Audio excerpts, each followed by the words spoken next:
నమస్కారం డాక్టర్ గారు. నమస్కారం. లైపోమా సర్జరీ తర్వాత ఎటువంటి జాగ్రత్తలు తీసుకోవాల్సి ఉంటుంది? లైపోమా సర్జరీ సింగిల్ డేలో చేయడం జరుగుతుంది.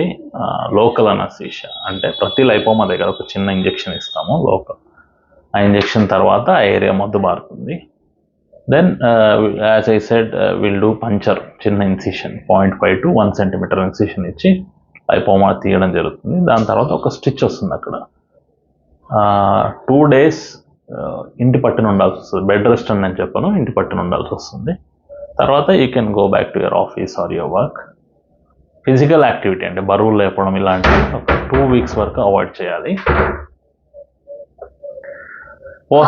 2 weeks తర్వాత సూచర్ అనేది తీసేయడం జరుగుతుంది. Post suture removal, scar massage అది ఎలా చేయాలో మేము చూపిస్తాం ప్రతి పేషెంట్కి. చేస్తే స్కార్ విల్ బి బెటర్. ఇక్కడ మళ్ళీ లైపోమా వస్తుందంటారా? సర్జరీ తీసేసిన ఏరియాలో లైపోమా మళ్ళీ రాదు.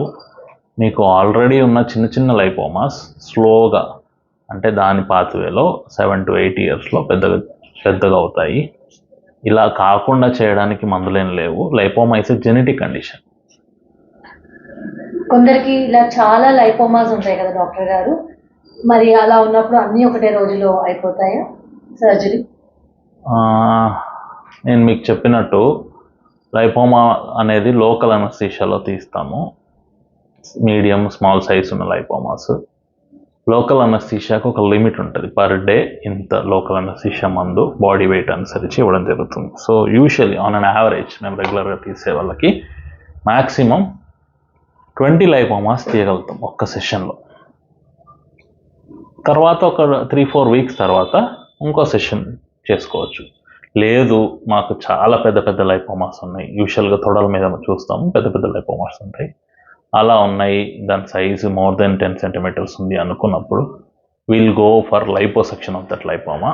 That will be done under general anaesthesia. మొత్తం మైకం ఇచ్చి చేయడం జరుగుతుంది. థ్యాంక్ యూ డాక్టర్ గారు. Thank you.